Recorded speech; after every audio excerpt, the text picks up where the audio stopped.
Hey, kids, welcome to a Wednesday. Hopefully, you're up and about or listening on a podcast. This might be a Thursday for all we know if you're listening on a pod. Hell, it might be a Saturday for all we know if you're listening on a podcast. Welcome to Just a Game, live from the Oodle Noodle studios. I am your host, Rob Kerr. Glad you could spend some time with us. And today, I think you picked a good show. I think if you were going to listen or watch one podcast this week, stream one show, share with your friends, rate and review and all of that sort of thing, I think this is the show. Good friend of the program. Well, I guess since we're not a month in, can we have good friends of the program? Good friend of mine, good friend of the old program, Trent Mcclellan, comedian from This Hour Has 22 Minutes. He's going to join us. And speaking of good friends, Cheryl Bernard. Yes, that Cheryl Bernard live in studio with us this afternoon. So looking forward to the Olympian, two-time Olympian joining us. She's got a lot of titles, quite honestly. She's got her fingers in a lot of things right now. As a matter of fact, we're going to talk about one of those. Broadcasting live from Treaty 7 territory, as we always are. This is an inclusive program. Everybody is welcome. We welcome you, and we wish you and hope you're safe, and everybody's safe and joining us today and feels like they're comfortable. So, as always, we want to make sure you're here.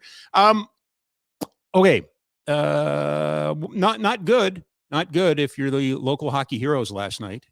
Yet another overtime setback, yet another one-game loss, yet another, well, tell me if this sounds like a recipe. Is this a recipe? Average goaltending, lots of shots, chase game, just add water. Is that sounds like a recipe? 4-3 in overtime to Arizona. Difficult math becomes difficulter, which isn't a word, but here we are. Not good. Not good. Part of the storyline that it's one thing to El Pupo the Beto. It's another thing when you have a player on the other side who you gave up for nothing, put him on waivers, and he was gobbled up and played more than anybody else on either team last night. Juuso Välimäki, 24-46, 2 assists plus 1. This is not a good Arizona team. Take, the fact they beat Calgary aside, although I think points now in 6. And the last time the Flames played them, they had points in 11 or something. So they're good at home this year. They weren't good at home last year. All of those things. I don't think Juuso Välimäki right now is a number one defenseman on most NHL teams, but he's a number one defenseman on this Arizona team. Again, a player. Why did you have to give him up? Couldn't put him down in the minors, and that's where ultimately the decision was to place him. Whose decision that was? General manager, I guess. Ultimately, your coach has a word in there. There's something about it. Let's start with accountability. Shall we? Because, and that's actually a good place to start today, because I got a little to say about accountability.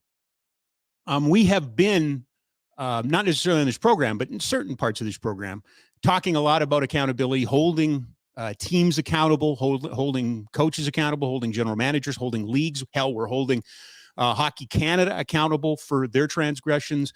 We've got all kinds of problems with national sports organizations and accountability. Accountability is one of those buzzwords that gets thrown out there. Accountability is a real cool, easy label to put upon people and say, they're not accountable, or where's the accountability? It's easy to sit in this chair and pontificate about accountability, but it needs to go both ways. So let's start here today. You can't lead without being accountable. We search for perfection when all we really need is good. Our leaders are going to make mistakes. It's not about running the table. It's not about putting up perfect 10s across the board. It's about doing the best you can, but also acknowledging and recognizing when you've screwed up, when you've messed up, and being accountable.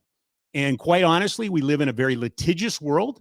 And rather than being accountable, most times at high levels, these things involve courts and lawyers and fees and things like that, rather than somebody going, yep, okay, that's the decision, I'll live with it. Or, yep, I was wrong, that's the decision, I'll live with it.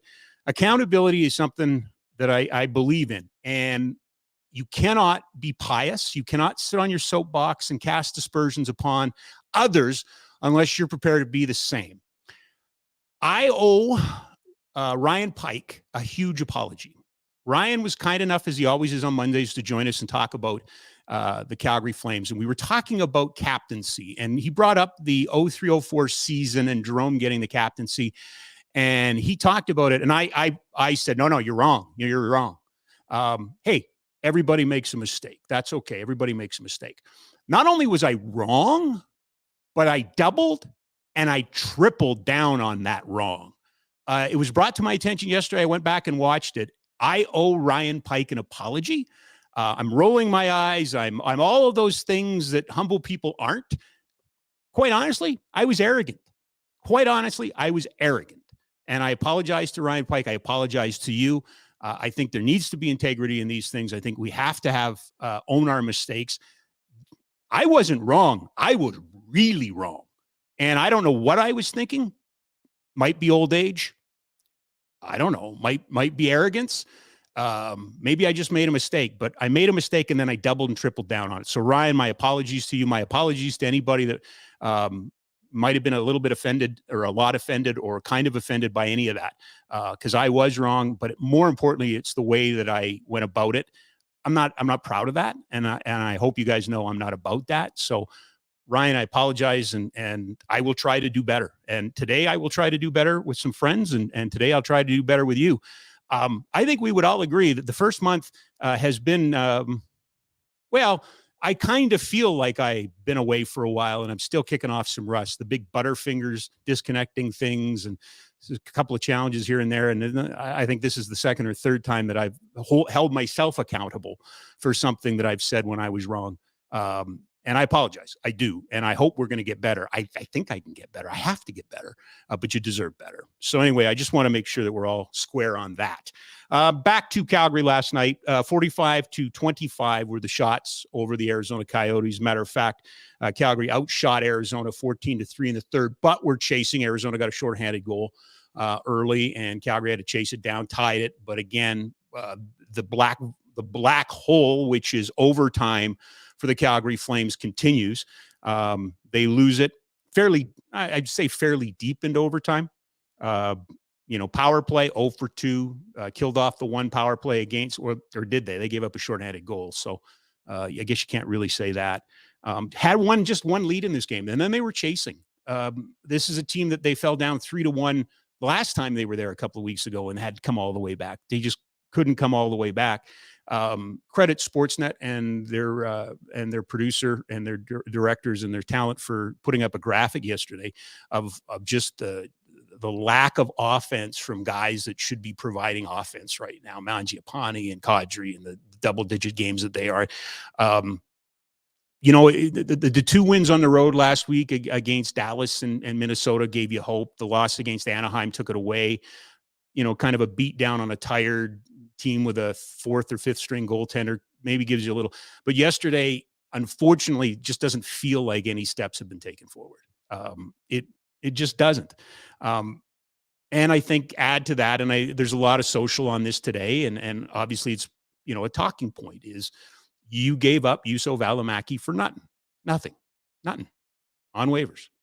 And when this Arizona team with 90 picks in the first 4 rounds of the next 4 years, whatever it is, they got a tremendous amount of capital in which to work for. If you assume that they're going to get better, he likely is going to be a leader on that blue line. May not be their best blue liner, but he's likely going to be a leader on their blue line. Connor Mackey didn't look bad either, but that was a trade. But there are 2 players that you didn't weren't able to develop at the big league level that you wanted to, you sat Mackey for most of the year. You tried to put Välimäki back in the minors. That is going to hurt you. That down the road, it's a message. It's everybody's, you're only as good as your last season. Let's be perfectly honest. So when agents start sizing you up, they're going to go, okay, what happened last year? Oof, they didn't do this or they did that. Now, having said that, I hope a lot of people are paying attention to Dylan Dubé, because Dubé is a guy that has absolutely flourished, I think, under the current administration and really raised the level of his game. I think it happens. But I think, and maybe I'm wrong on this one. And maybe I've got recency bias because I watched one game I watched him one game last night, but Välimäki, He can play. He can absolutely play. Meanwhile, credit to the aforementioned Ryan Pike. I think it was his tweet yesterday. Are you aware of this? Dustin Wolf, Calgary Wranglers, first in the American Hockey League with 35 wins, first in the American Hockey League with 5 shutouts, first in the American Hockey League with a 2.22 goals against, first in the American Hockey League with a 928 save percentage, first in the hockey game in the AHL in games played, 47, and first in the American League in minutes played, 27, 61, 31. And obviously by that, he's also leading the league in shots faced at 14.26. So as bad as last night was, as the Valimaki thing stings, you do need to know there's some hope on the horizon. There's some thought that there are some prospects getting better and better and better. Eventually, we're going to have to begin to have this question or conversation about whether or not there's any room for Dustin Wolf to grow in the American Hockey League, or whether or not you need to make a place for him up here. If this was a survey, if this was a vote, I'm pretty sure that most of you would vote to bring him up. I'm not 100% sure that I wouldn't either. General managers are meeting in all places. Florida, they never take the opportunity to go to Iowa. They never take the opportunity to go up to Fort McMurray. They never take the opportunity to, go hang out in northern Quebec. It's always these warm places. Anyway, good on them. It's great for the people that get to cover the sport. Some things that are more video review. Do you like the video review, kids? Oh, give me human error. I'm all for human error. I don't care. I am all for human error. But friendly fire high sticks. Okay, so what if your player clips your own player, and the opposition gets fingered? We've seen this movie before. It's happened to all teams. They want to talk about reviewing that, and then pucks over the glass, making sure they're getting those. Kind of a small one that'll go kind of, I think, under the radar is the league looking at making skate cut protective equipment mandatory on wrists and legs. We've seen some nasty injuries over the year. This is something that they would like to implement. And rumor has it, at least they're talking about it, expanding over to 3-on-3 overtime from 5 to 7 minutes. All right, before we get to our first guest, I do want to show you this. I love this. I had to live on Twitter last night to take all of this in. The Washington Capitals and New York Rangers played a game that was broadcast last night on ESPN Plus, Disney Plus, and the Disney Channel and Disney XD. So on the bottom is what we would see, but then on TV you could watch. Now, Big City Greens. I admit I don't know this show. I am about 12 years removed from knowing everything that was on Disney. So I'm not familiar with this, but the entire game was broadcast as one complete cartoon. The whole thing. Kevin Weeks was a cartoon character. They had the voices from the kids, or the show, I should say, in the crowd. We've seen a little bit of this, and I loved it when the NFL does their Nickelodeon game. But that's not a cartoon. That's just they add graphics and everything. And the interesting piece about the Nickelodeon game, it does way better in blowouts when the game's not huge numbers. But this year's game was so tight that they lost all of the audience over to the regular channel because it's a tight game. So anyway, the NHL doesn't get a lot of kudos. I want to give the NHL kudos for trying it. If you have kids, this is going to resonate. I think this is a great way of introducing the sport, in non-traditional markets, as it were. Now, having said that, I don't think that Disney wants to give up this. What is it called? It's called Big City Greens. I don't think they're going to turn the whole Big City Greens into all hockey, but a couple of these a year, kind of built around perhaps the outdoor games or holidays or something like that, or, Black Fridays or somewhere where you could potentially draw a big audience and maybe different shows. It was all a technology. It's all about showing off the technology yesterday. That's what it was. The technology that can do it. And they proved that it can do it. It looked good. It was a lot of fun. So kudos to the National Hockey League. Boy, there's something you never, ever hear. All right. We are live in the Oodle Noodle studio. We bring the heat. Try the butter chicken, mac and cheese, kung pao noodles, Bangkok pad thai, classic vegetarian, gluten-friendly options. This is the Kelms. They sent me this picture last night. They are eating Oodle Noodle. The guy with his fingers up, that's Noah, the legendary Noah, the goalie, his brother Ty. Both of them are coming with me to Ottawa this tomorrow, as a matter of fact, as we go to our first tournament with superheroes. So if it's good enough for the Kelms, it's good enough for you. Pickup and delivery. Clearly, they got pickup. 2 locations, 1244 17th Avenue Southwest, 105 Main Street North in Airdrie. So thanks to the Kelms for passing along a photo of their dinner. Now I'm hungry. One of the first people I reached out when we decided we were coming back and coming home to the Nation Network is our next guest. And it's because he brings an element that I think is missing a lot in these kind of shows, in these kind of conversations. His perspective, it's missing in a lot of things. You can catch him on CBC on This Hour Has 22 Minutes. He has his own podcast called The Generators, and he is currently in the midst of the Dirt Road Kid comedy tour, which will, speaking of Fort Mac, find itself in Northern Alberta, May 27th. Friend of the program, Trent Mcclellan, everybody. How are you, buddy? Good, man. How are you? Thanks for having me on. Well, I don't know how you can make time for this. I just listed it off. What aren't you doing right now? Yeah, I got back from Toronto on Sunday, and we filmed 22 Minutes on Monday night. Yesterday was a writing day, and we had read today, so we're back making sketches tomorrow and Friday, so it's pretty full, but I wrap up March 28th. I think I'm back in Calgary, so I'm looking forward to getting back home once we're all done. Okay, well, we really brought you down to break down the trade deadline from a couple of weeks ago, but having said that, there are a couple of things you just brought up. So you played Toronto, you played the Elliot Gould or Glenn Gould? Glenn Gould, yeah. Okay, not Elliot Gould. Not the Elliot Gould. No, that's his brother, I think, and he doesn't have a theater. I don't think, or does he? Or I don't know. He will. It's Elliot Gould. Eventually, everyone gets a theater. You get one. You get one. Tell me about playing a theater in Toronto as a comedian. What was the experience like? Oh, it was amazing. It's like I'm from Newfoundland originally, right? Mm-hmm. And then I spent 20 years in Calgary. So like we have that certain relationship with Toronto. They get all the love. Toronto thinks it's amazing. So to just go into Toronto and just blast them on stage and get paid to do it, I mean, it's a rare find, Rob. It's hard to find that gig. And so, once every couple of years, I like to go in there and give a piece of my mind, make fun of Air Canada, take the check and get out of town. So that's what I did. So it was great. We had a good crowd. And here's something. Yeah. I had people that I went to high school with that I hadn't seen in 30 years show up at this show and say, hey man, I'm living in the area and I just thought I'd come out. And so it was surreal. It really, really was that people made that kind of effort to come out and check in and check out the show after all that time. So it was a really, really cool night.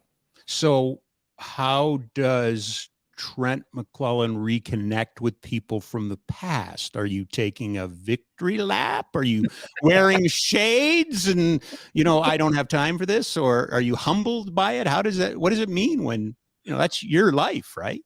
Yeah. It's a cool moment as a comedian, like I wrote a post about it, but just this fact that, everyone's been through a rough couple of years. This has been a very trying time. You and I have talked about it, ourselves over breakfast. And it's like, people are trying to find ways to reconnect. And for me to be a performer and do a stand-up comedy show where I share, silly thoughts and observations and then have people, come and laugh at that and then hang out afterwards to chat about their lives and where they're at. It's like, it's a really cool thing to be in the center of that every single night. And it's something I didn't anticipate when I first put the tour together. I thought, I'm just getting back at this and just doing my thing. But then to hear people's stories about what they've been going through and how much they enjoyed the show, it was really, really powerful. It's something, as I said, that was unexpected. So it's been a nice add-on to this whole thing. What is a Toronto crowd? I mentioned you're going to be in Fort McMurray on May 27th. What's a Toronto crowd versus a Fort McMurray crowd like for you performing? I don't find it that different, to be honest. Like I've played a lot of shows in the States, and I started my comedy career in Calgary. So I was going to like Carstairs and Kindersley and Rosetown, Saskatchewan, and the home of Nickelback, Hannah. And what I realized really quickly is like, if you're talking about human experiences, whether it's relationships or frustrations with travel or whatever, it doesn't matter. Big city, small town, village, doesn't matter. People can relate to it, And I think when I started building my act in stand-up, I always try to think of that. Like, if could I do this in San Diego, for example, but could I also do it, in a little town outside of Saskatoon? Like, would it still play? And except for a few minor changes, I feel like I've been able to do that, to be able to take the same type of material to all those different places. So I don't know. I really do feel though people are looking for a way to connect again, and people want a reason to get out and process everything that's gone over the last couple of years. So it's been really, really cool to get back on stage and be in front of people again.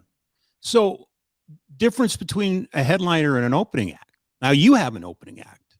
What I mean, what is that? What's that mentality like for you? How does that change things for you? And how, you were that guy for a long time. Not a long time, but you were that guy. When I was the opening act for people, I always felt like it was a sweet spot, right? Because in a way you can say, well, no one's here to see me anyway. So if I go out there and blow people away, they're like, who the hell was that guy? There's no pressure on me ultimately. And so now it's flipped where I'm the headliner guy. And if my opening act ahead of me crushes, I'm like, well, now I gotta bring the heat, right? So it's like when you're the opening act, you're like the backup goalie. Like, well, it's back-to-back nights. I'm coming in for the game too. You know what I mean? I didn't win. What do you want from me? I'm the backup. But when you're the headliner, there's that pressure, and your name's on the poster, and people have paid the money to see you do your thing. So it's a different vibe. But luckily, I've been able to have some great opening acts. I've had a few musicians actually open up some of the shows, and then my good friend Donovan Deschner, who's also from Calgary, he opened up the show in Toronto. So it's been really cool to watch them do their thing too. So I've been having a blast with it, man. So is that a hard thing to select? Is that a process? I mean, as you go through okay, I'm going to go on a tour. I guess, do you sit down and audition, or how do you find the right person to put in front of you? Well, for me, I like someone that's going to relate to the audience that's coming to see me, someone whose either sensibility or their talents is something that would connect with the audience that's coming to see me. Right. And also, like anything in life, is it someone you want to be around for a bunch of hours or days or whatever? Like there's just that likability factor that I think makes a big difference as well. And all the people that I've had opening on this tour have been incredibly talented, first and foremost. So I know they can do the job. But secondly, I really enjoy being around them. Just good people and great to chat to and talk to and connect and trade, different stories about performing and road gigs and stuff. So it's always about that. Can they do the job? And do you want to be around them for long periods of time, as anybody would think about, in a working environment? I've established that my memory is a little bit rusty, but I believe, and I mentioned your podcast Generators. Did you not have Bob Saget on? And did you not talk to Bob? Because you opened for Bob at one point, did you not? Yeah, I did. Yeah. Bob was, he was so kind to me, man. I don't know, a lot of people know this, but when you start out in stand-up in particular as an opening act for a big name, a lot of times they don't necessarily give you the time of day. Like they might not talk to you at all backstage. You're just kind of the local guy we found in this town to kill 20 minutes. But I was backstage opening for Bob. My agent had set it up. I'm sitting in my dressing room, and all of a sudden I hear a knock at the door, and it's Bob Saget. He's like, "Hey, Trent. Hey, man, like, so glad you're doing this. Looked at your clips, really loved it. It's going to be awesome. You want to have drinks after? We can do drinks after. If you don't drink, we don't got to do drinks. I don't care. It doesn't matter to me. But if you want to do drinks, let's do some drinks. I mean, it'd be great. So we hit it off right away. We went afterwards, had drinks. He's talking about, this girl he was dating at the time, which went on to become his wife, and it was just so kind to me, man. Wrote a letter for me for my work visa to get, to be able to work in the US, and got me on stage at the Laugh Factory in Hollywood. Like he's one of those guys who, when he said something, he meant it. And he was ultimately kind. It was all about kindness. So when he passed, it was just like, it was a shot to the guts for me. Cause he was touring at the time and was so excited about his new material and stuff. And so when he passed, I was just, it took me a long time to get past that. Cause I was just like, he's one of the good guys, man. He understood. Yeah. He understood his platform and what he could do with it and how he could help other people. And that was a huge, huge loss. So before he passed, he was kind enough to be on my podcast, and he was super busy, and we had a great chat about the business. And you just felt better when you talked to him. He was just an uplifting guy. He was just, for folks who didn't know him personally, he was just a positive guy. Loved what he did and loved helping people. I just remember, I think I texted you after about how much I enjoyed that conversation, because he was real in it, but also I think if you're smart enough, you know the business, exactly what you said. He didn't have to do that. He's Bob Saget, right? Like he doesn't have to do anybody's podcast, but he really wanted to be there with you, which I thought was genuine. Yeah, that's what I liked about Bob. It was like there's a realness right from the start. There was Right. no airs of like I'm this famous person and you keep your distance. It was like, no, you're a comedian, I'm a comedian. We're the same person. We're like we do the same thing. Like let's have dinner, let's go to a steakhouse, let's do whatever. So he was just that guy, and as you said, he didn't have to be that person, but he made an effort. And if you've watched a tribute that I think was on Netflix, the Bob Saget tribute, everybody has those stories about him.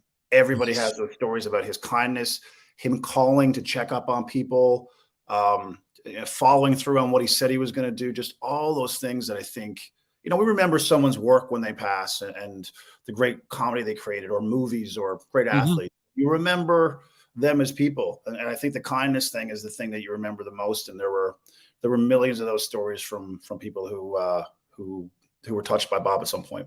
I don't know if it was just the last couple of years or I'm getting old or whatever, but that one, there was a couple of the last comedians, even Gary Shandling, and watching the 2-part on him. It almost, I kind of hate society in the way that we have to wait till everybody's gone to tell the stories.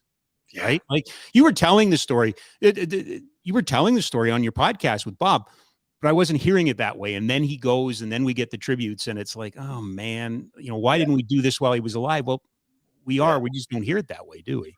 Yeah. Well, one of the wildest gigs I ever had, actually, I got asked to do a gig in Edmonton probably about a decade ago. And it was a lady who was terminally ill, and she was having a celebration of her life. So I get this gig offered. I'm like, what? Like, how is this?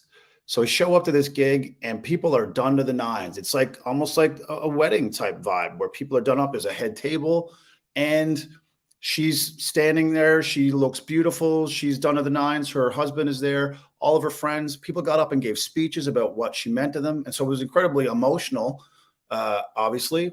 But then she wanted to have a comedian. Just let's all have fun. And so I was a bit cautious, like, wow, this is a different gig. But crowd was like the tension in the room because of the sadness of the event then allowed for this release. Everyone just wanted to laugh, and have that relax. And I remember driving home, and I was like driving home in my Dodge Neon, Rob, just rattling down QE2. Absolutely. And, as I turned up that AM radio, I thought to myself, that's what you want to do. Like, why do we wait till someone's gone to then sing their praises and tell these great stories? What about when they're right there sitting across from you and you can tell them right now? And I thought it was such a huge lesson, about, there's different ways to go about this. We don't have to wait till it's too late. We can take the time now and make it a priority. And it was a powerful night. As a performer, how long did it take you to get comfortable? Rob, when you've been doing it this long, about an hour. And no, it was we're done. Well, we're going to take a quick break, and I'm going to go rework some material. But no, they were pretty good right from the get-go. And, drinks are flowing too. Sure. And they wanted it to be a celebration. After me, I think there was a band and some live music. And I'm like, oh, these people do. They literally want to celebrate her life and tell her how amazing she is and how she impacted them. And I was like, my God, why don't people do that more often? So if I ever know I'm going, Rob, you can expect an email. I'll be having a celebration, and you come down and do a podcast. Yeah, and you can make donations to see if we can find enough money to bring me back somehow. So that's what it'll be doing. It'll be a ticketed event. It will be a ticket. Yes, it will be ticketed. Yeah, and they'll be on. They'll be going for a lot of money, needless to say. But all right, I do. Yeah, no, I'm looking forward to it. We should begin to plan that. We really should begin to plan this. Say you're looking forward to it. That means you're the one that told me it's a good idea. When I go, we're all going at some point. You're not. Oh no, I'm aware of that part, but I'm not looking forward to you going. I'm looking forward to the celebration of your life that you're going to be there for. Christ, he's looking forward to it. All right. Well, we got the new opening set for Fort Mac, don't we? Where do we find you today? Where are you today? I am in Halifax, Nova Scotia. You're in Halifax, are you? Yeah, we have 2 weeks left of shooting, and then we're all wrapped up for season 30. Believe it or not, so it's been a lot of work this season, and as I said, I'm looking forward to getting back to Calgary and blue skies and sunshine again. So Halifax. Here, I've been waiting on this one because I knew you were coming. Eric Dahachuk is now joining us every second Friday. Oh, cool. And last week, Dahachuk from The Athletic we were talking about the story going around that the NHL, if they were going to expand, had interest from Houston and from Atlanta. And we're like, well, good. If a team in Atlanta, that means Quebec City will eventually get a team. That's how this works. Eric said, can I ask you a question? I said, sure. He goes, I've been there a lot. I've been watching it. Tell me why Halifax wouldn't work as a potential expansion city. So I mumbled and bumbled my way through a facility, big sponsors. Mr. Dahachek doubled down on that. He's got an article up on the Athletic today, the top 6 cities in which NHL teams should go, including Toronto, would be, second team in Toronto, but Halifax is in there. You're there. Yeah. How crazy, far-fetched, wild an idea. Because remember what you would have heard the show when Vegas got on the radio. You can't put a team in Vegas. Yeah. Oh, that'll never work. And it's a runaway success. I have to take a step back and listen. Could an expansion team work in Halifax? I personally think it could. Halifax is known for just getting behind big events here. The World Juniors you saw this year, I mean, it was insane. They could not get enough of it. They were going to all the games. It wasn't just the Canada games. They were like, no, we want to go see Germany versus Latvia or whatever it was. They didn't care. They're just like, if it's good hockey, if it's at a high level, we're going to go. Moosehead games are very well attended here. People love it. And they get out for it. And it's not just Halifax itself. It's people coming from surrounding communities. So they'll come from different areas, Antigonish and Truro and all these other places. And the rink here, you're right, probably not big enough for an NHL franchise. The fact that they have a rink here that's downtown, everyone goes to the pubs before the games. They spill out into the pubs after the game. You're going to restaurants and stuff. So if they could find the right space for that place where it's central and people can get to that place easily, I have no doubt in my mind that it would work. And I think players would actually love playing here because they know that it means something to the community, that the whole province would be behind that team. So tell me about the community. Tell me about, I mean, is there, I hate using the word wealth, but is there money there that would support it, from sponsorships to tickets to all of the ancillary things that go into running a professional sports franchise? Because that has been, in the past anyway, part of the argument about Quebec City. All the head offices are in Montreal and things like that. Is there enough? But that same conversation was had about Winnipeg, yet here we are, right? And, is there that kind of, would there be that kind of backing available? I think there would be. Halifax is known as the hub of Atlantic Canada, right? So a lot of major corporations are headed here. But also, I did a boat tour last fall. So the boat tour takes you out through the harbor. You go down this little passage down into the kind of the heart of the city. I'm there with my fiance, and we're just looking, and it's like absolute mansions. I mean, like if you took that home and transplanted it into Hollywood Hills, it would still be a mansion. Like there's kind of an understated wealth. It's not something that they wear on their sleeve, but like there's a lot of money in Halifax. There's people who are doing pretty well. So I think it would work, and I think you would get businesses from other communities as well looking to buy boxes and looking to entertain customers and those kind of things as well. So I think it would work, and I think the players would love playing here. I think opposition teams would be excited about coming here because the place would be on wheels. There's no doubt about that. Every game would be an event. International airport? International airport. Donairs. Wait a minute. Okay.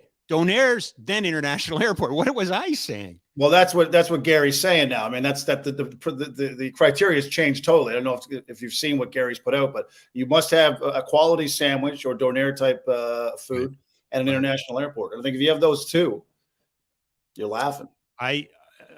Okay. So then the ultimate question, historically or whatever, what would the franchise be called? Right. The Kraken went through this. They were the Totems at one point. There was some salmon incarnations. Of course, they went to the fans and they came up with Kraken. But what if we got a team in Halifax, what would we call it? That's a great question. I mean, Schooners, right? That was always the CFL. If they bring the Atlantic Schooners, right? Yeah. when there's the whole blue nose thing, Mhm. with the boat and stuff. So I think you let people get creative, let the community get into it, and let them suggest some things. And I think you'd find something that really feels like it fits the community as well. I don't know if a Newfoundlander is allowed to come in here to Nova Scotia and suggest what they should call their team. You know what I mean, Rob? That's a quick way for I me. think we might have just doomed I'm the on whole the next process. boat in town, Rob, if that happens. We might have just doomed the whole process. What do you mean? We were talking about it. Yeah, but you're the wrong guy talking about it. We can't get behind that. Exactly. Did you hear Trent Mcclellan's looking to bring an NHL franchise to Halifax? Yeah, he was on that podcast. I heard all about it. Damn CBC, they're paying their talent too much. If he can bring a team here, I gotta get them shut down. I can just see tax-paying dollars are funding a hockey team now. our tax-paying dollars are going to Trent McClellan to buy his own team, and Ryan Reynolds wants to be part of it. Yeah. Exactly. Oh Yeah, that's where we go. I don't know. Okay, but in all seriousness, Quebec City or Halifax first? I think it would be great. I think another Canadian team would be incredible. I think it'd be great to get this far east. I think that would be amazing for the country as well. Mm-hmm. We've seen countless franchise after franchise just go to the U.S., transplant from here and go down to the U.S. It's old. It's like there are a lot of places in this country that love hockey and would support it. You just have to give them the infrastructure and help them along the way to make it happen. So it's like, why not Halifax? Why not Quebec City? It's worth a shot. But we're having two different conversations, right? Because the NHL now last week has said, no, we're not expanding. And I get that. I understand that. But we've seen the process play itself out. Like they planted Seattle as a possible expansion team conversation when Bruins and Vancouver played in 2011. That's the first time I heard of it. And then it took 6-7 years. Same thing with Vegas. It gets planted and everything. Houston's a television market that they've long coveted, and Dallas is a rivalry. Atlanta's strictly a television market, but they both have buildings. They both have potential owners. And I get that. That's not what this conversation is about. This conversation is about bettering the game and growing the game in our country, as it were. I'd love to see both in. I credit Eric because I had never, ever given that a second thought, but yeah, we are. And you know what it's like. I mean, I've been to countless Flames games. I've been to other NHL rinks. To me, the real impactful thing is when you see little kids with jerseys on, faces pressed up against the glass during warm up. Correct. That's what it's about. It's about those kids, right? 100%. It's that experience. It's that like, wow, this is something that's in my backyard. These are the players that I idolize. I get to see them in person. Your Connor McDavids are blowing through. Your Crosby's. It's magical. It's absolutely magical for adults, but for children, to me, it's like that's like Christmas Day for people, So I'd love to see more Canadian cities get that opportunity to give kids that experience too. I think it's something that you keep with you the rest of your life. I'm dragging my heels because I will eventually get to the local hockey heroes and I'll let you unload, but I don't want to give away the good stuff early. GM's meetings. I can't make it. You can't make them. I'm sorry. Okay. Well, I am not the GM of a Halifax franchise. I cannot stress that. The team now fourth known as the Halifax Newfoundlanders, owned by. We're very excited, right? Who just used 1 year of his CBC paycheck to buy an expansion team. We're just waiting for the harbor to freeze over. That's going to be our rink. Every game is going to be an outdoor classic. Every home game. Every game's a classic. Every game's a classic. There's a blizzard tonight. The game is delayed by 3 hours because we do have a blizzard and the nets keep blowing over. Okay, so as the general manager of the Halifax Newfoundlanders, do you want more video replay? Because they're talking about it. They're talking about replay for player on player. If I hit you and you're on my team and I cut you, but the referee calls the other guy, the other team, they want to be able to clear that up. And pucks going over the glass. They want to have a look at those to make sure they're getting the right. Do you want more video replay? I don't know because I don't know where it stops. Like when do we eventually go, okay, like you can look at everything. You can challenge everything. It's like the game's going to take 7 hours to finish, right? Like right. I get it. There's games that sometimes are decided by a blown call or someone misses it, but that's the human element of the game. Players make mistakes, referees make mistakes, linesmen blow calls. It's part of what we do. I think on goals, clearly, like you want to make sure you get that right. But I think we can go to hell with it. And I look at VAR in the Premier League in soccer. and they go to VAR sometimes, and sometimes they don't go to VAR. So it's like, well, now we're going to have a debate about that, whether or not something should be reviewed or not reviewed. So then that's another debate. So Right. I think it's a slippery slope. I think you can go too far down that road, and now we're waiting forever. Momentum is killed in games. It's just, I don't know if it's great for entertainment, but I understand the argument the other way too. Well, and you know, the reasonable argument is Hawkeye and tennis, right? That, you know, they've really eliminated the line calls and you know, that judgment call from somebody in a chair. I'm not sure this is the same thing, right? Right. You know, I look at the NFL, who had this spectacular Super Bowl right up until the last 90 seconds, and then a call and replay or whatever, lack of whatever, it just ruined it, right? And that's all everybody talks about. And I, you know, I'm watching that Arizona game last night. I kind of feel like I'm watching more of the game in slow motion than I am in real time these days, right? Yeah. Yeah. And you guys are waiting around, checking the screen, looking back. He's trying to read the lips of the players. Like, did you kick it? I mean, like, you know what I mean? We're all trying to figure that out. Well, it's funny you say that, because now they are looking at the facial expressions. Oh, he thinks he scored. Yeah, right. And then now players are almost actors now, where they just got to act like, yeah, no, I didn't throw that in the net. Yeah, we'll talk about it in the dressing room when he didn't cheer loud enough. Make sure he cheers harder. Get on him. Right? What was cool, I got to go to see Manchester United play Leicester at Old Trafford in England. Wow. In February, which was a dream come true for me, big Man United fan. Yeah. But what they do over there when they are doing VAR, there's no screens at Old Trafford for you to see the replay, because they know fans would lose their mind if they get to see it first. So they don't let fans see it. It's like, we're just going to look at this little thing here, and we'll be with you in a second. Just trust us. We had to look at it. You can wait till you get home. Like, people, I go, oh yeah, that's done for safety reasons, because this place would go burn to the ground if 73,000 people all get to go. That's not offside at once. Right. So it was pretty cool. Yeah, well, okay, you brought me there. I forgot about it, but you did share on social. Tell me about Old Trafford. What was? I mean, was it? That's sometimes the bucket list problem, right? Is it's a bucket list, and you get there and you go, "Ooh, this place is a dump," or whatever, right? What was your experience like?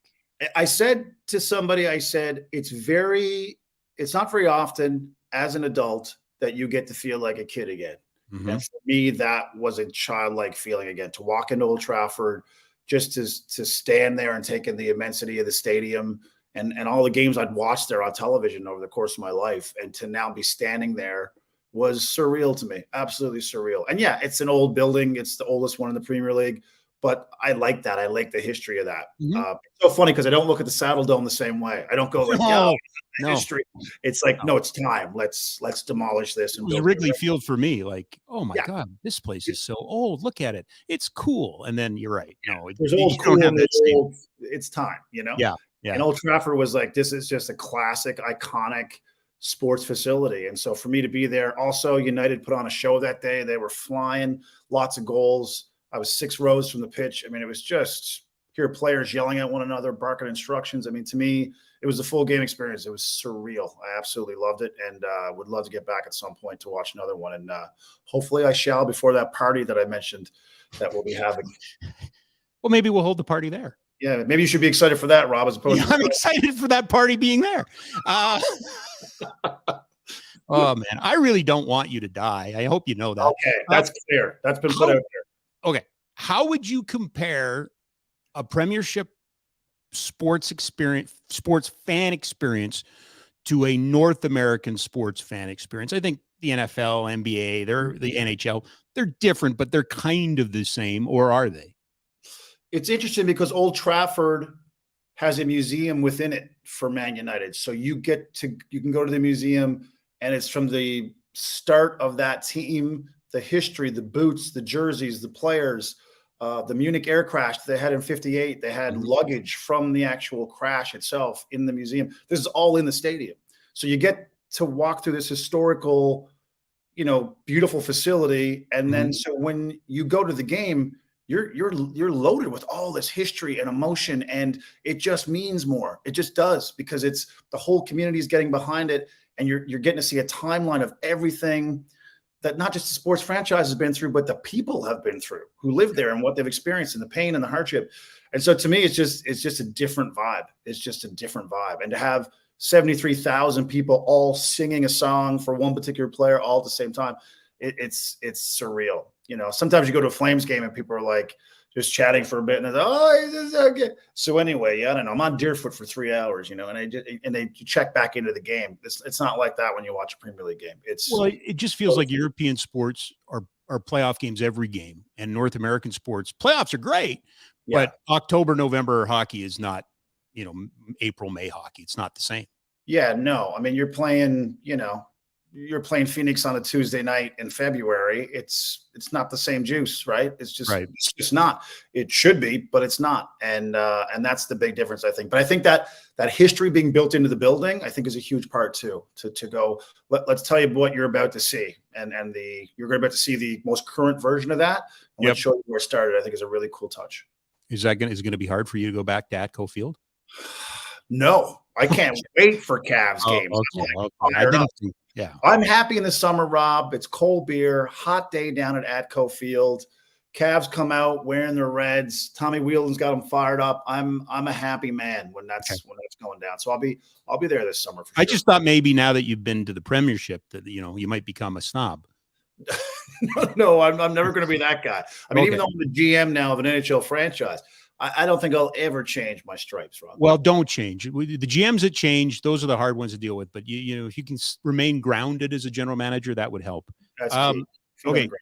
Speaking of which, going back to the GM's meetings, one more, and then we'll get into the local hockey heroes. Sounds like there was at least some conversation of 3-on-3 going from 5 to 7 minutes. Ooh. Pro or con? That's a great question. I love the openness of it. I love that it's basically just 2-on-1s back and forth. I'm okay with it. I'm okay with it. I think it is high end. I know the Flames have not been great this year, so maybe I have a little bit of a sour taste in my mouth. I think you use that term incorrectly. Not sure that's the right term. But you're probably right. But I think it's exciting for the fans. It's exciting for the game. I think the players like it. If you're a guy who can skate, if you're on that third or fourth line, you're probably not getting a lot of minutes. But maybe you do if it's 7 minutes. Maybe you got to use more players.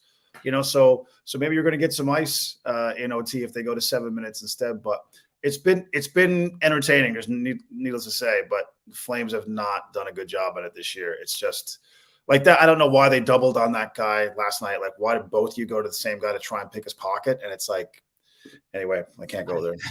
Well, we're going to have to, because this is what I was going to ask you about. And this is why I've been, wanting to get you on. You are a diehard fan. You live and you die with the wins and the losses. And I know you got an appreciation for the athletes and the coaches and the managers.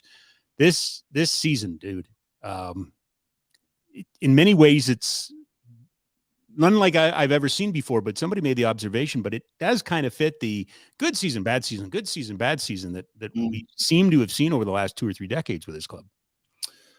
Yeah, I know people have beat this to death, and a lot of people don't want to talk about it, and we've tried to gloss over, but you and I spoke about this over breakfast. It's like when the heart and soul leaves your team in the summer, I don't know who's bouncing back from that in a year. I don't know who hits the ground running, so to speak, coming back from that. If McDavid and Draisaitl left the Oilers and you replace them with 2 other players, do they hit the ground running in the following season? You just don't.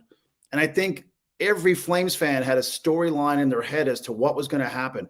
We lose to the Oilers, devastating. You don't want to lose to your rival, but there was a lot of hope. We got to the second round.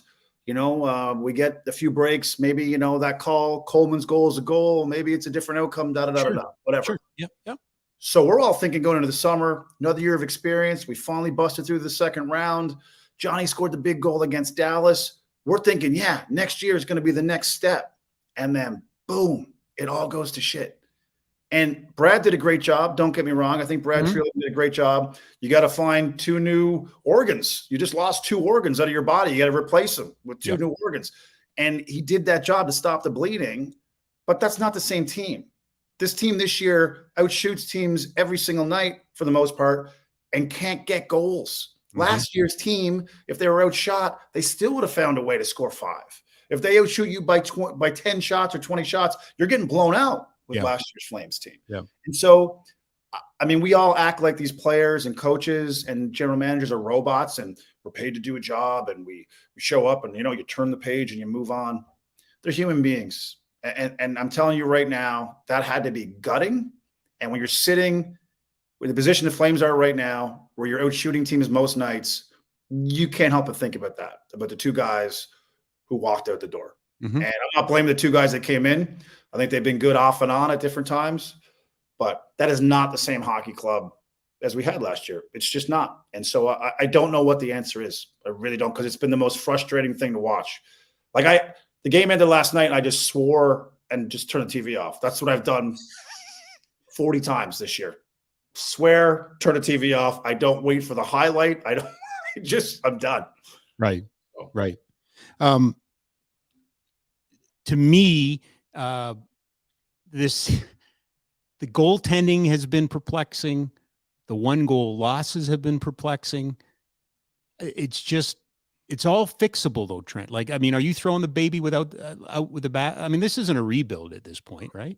No, I don't think it's a rebuild, but I'm not surprised by this season. I think if I'm not mistaken, I think we came out of the gate swinging, right? I think we were like 5-1 or something along those lines. And people were like, whoa, wow, these guys are going to fit in great. And it's going to just pick up where we left off.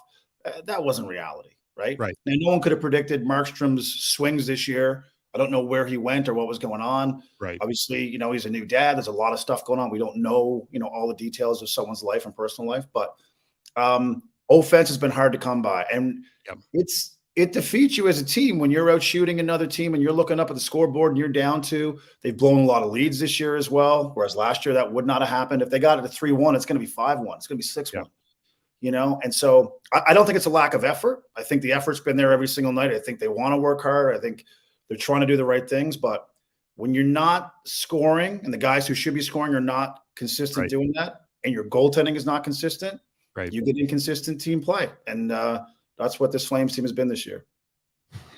It's a little frustrating to say the least. Hey, I just want to talk to my producer, Gav. Our next guest is kind of wandering around outside. So if we can get Mark or somebody just go see if they can poke their head outside and see if they can find Cheryl. I can't email her right now. I'm busy because I'm talking to my buddy Trent. Thank you. Appreciate it. Hey? Right? Exactly. I don't know how much time left, So. Okay. Well, you got the GM's meetings and all that, right? I do have to make those. That's a big one. We've got to pitch that Donair because we're going to have the Donair Dome is where we're going to play. Donair Dome is where the Halifax Newfoundlanders are going to play. They're going to play, yeah. So tickets are on sale tomorrow morning. So just got to get the website up. I was going to say, we need to let you go. You need to build a website. I got a lot of stuff I got to get done between now and tomorrow morning. Mm-hmm. All right. Just one last one on what do you want to see the rest of the way? I mean, they're not technically out of it, but last night didn't help. What do you want to see as a fan the rest of the way from the local hockey heroes? I would just like to see guys do the thing that they're paid to do. If you're a guy who's paid to score it, it's time to start putting some pucks in the net. If you're a guy who's paid to stop pucks, then do that. And if we don't make it, we don't make it. But let's go down doing what it is we're paid to do. And I think then you can look in the mirror and go, okay, we got off to, we had those blips in the road and, it was too much ground to make up. But if it ends this way, it's going to be a long summer. It's going to be a long summer. And they don't look like a group that's having fun. I think the injection of youth into the team has helped. I think Pelcher's been a great thing for that, for enthusiasm and for everyone else having fun again. I think they need more of that. But it's time for guys to start delivering, and then you see where the cards fall. But the sad thing about it is if they made the playoffs, I think they could be that team that nobody would want to play. They'd be dangerous. Markstrom gets hot, but you got to get there, and you got to earn the right to get there. You can't lose to Chicago's. You can't lose to Ottawa's. No, you can't, and be a playoff team. And, no, I've said it all year long. I look at this team, and I don't. There's not one time where I've ever felt sorry for them and said, "Oh my God, they're overmatched." I look at them and go, "Geez, they're not." You saw them against Boston, but in the most Calgary Flames way, they lost in overtime, and that was as complete a game as I've seen that team play at home against a world-class opponent. And it just, it feels like somebody kind of borrowed up against their luck. Hey, if you give me this, it doesn't matter to me if we win next year, somebody got something out of this that we're now paying for. Exactly. And all in, and like the amount of posts and crossbars, it's just like, is this real? Right? Yeah. Nope. It's a challenge to say the least. Anything you want to plug? There's the standings, by the way. You want to plug the standings? Let's plug the standings. Flames are 68 games played. Yeah, well, we got the standings up.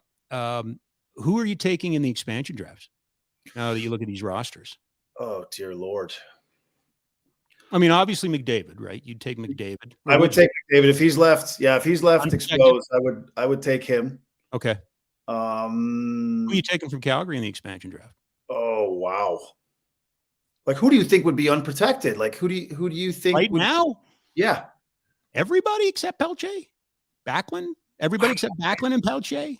Lindholm as well? Lindholm? Anderson? No, yeah, I guess. I don't know. That's the other thing. I don't even know. Probably can get Richie. Right, yeah. I'm not sure which one, but yeah. Well, I mean, you trade the brothers and you see what happens. You keep your house, I'll stay there, and vice versa. Right. I don't know. That's such a weird thing, because even when you look at those expansion drafts or a possible trade, it's like, who's impressed this year that another team would go, yeah, we'd like to throw some assets at that. It's like no one's really had. Toffoli, I guess, has had a pretty good year, but it other than that, everyone's been up and down. There's been no consistency at all. So frustrating. What's next for you? You mentioned one more week on this hour. We have 2 more shows left. Okay.